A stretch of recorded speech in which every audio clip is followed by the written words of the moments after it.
Welcome to Motogp Mac. In today's video, we're going to talk about Fabio Quartararo stating, "This result shows how far we are from them."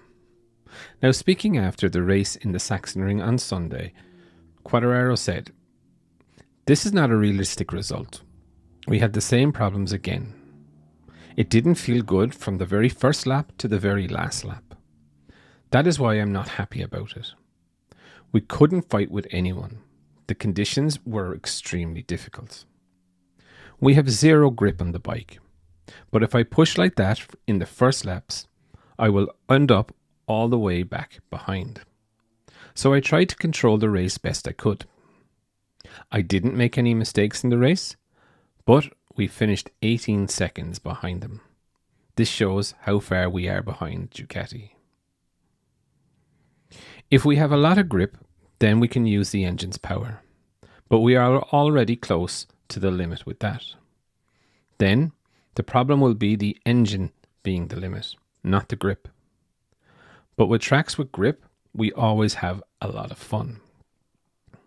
On the V4, I've heard very positive things. But what the most important thing to me is lap time. And the V4 is still very slow. I am excited to see the bike's potential and to see how it develops in the future. Now, for me, when I look at it, Fabio's had a pretty difficult weekend. All Yamaha riders did, to be fair. They just did not have the grip, that they couldn't put the grip down. And like you saw, Rins at one stage there in Sunday's race was 1.8 seconds a lap slower than Mark. And you cannot have races like that. Do you know what I mean? Yamaha are right down the bottom of the pile in the Constructors' Championship. You know, majority of their points are scored by Fabio Quartararo. You know, it would be a pretty dismal year for Yamaha. Are they paying the price of developing two bikes at once? Possibly.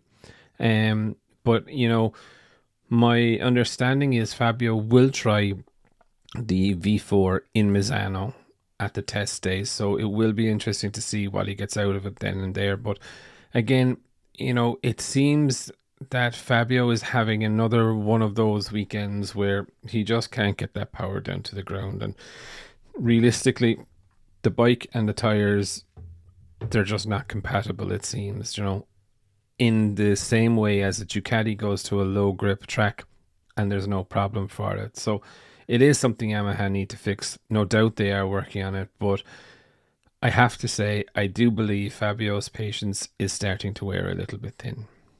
But I would definitely love to know your thoughts. What you think of Fabio's issues over the weekend and the constant issues with the Yamaha. Definitely leave your thoughts in the comments below, and I'll be back again tomorrow with another video.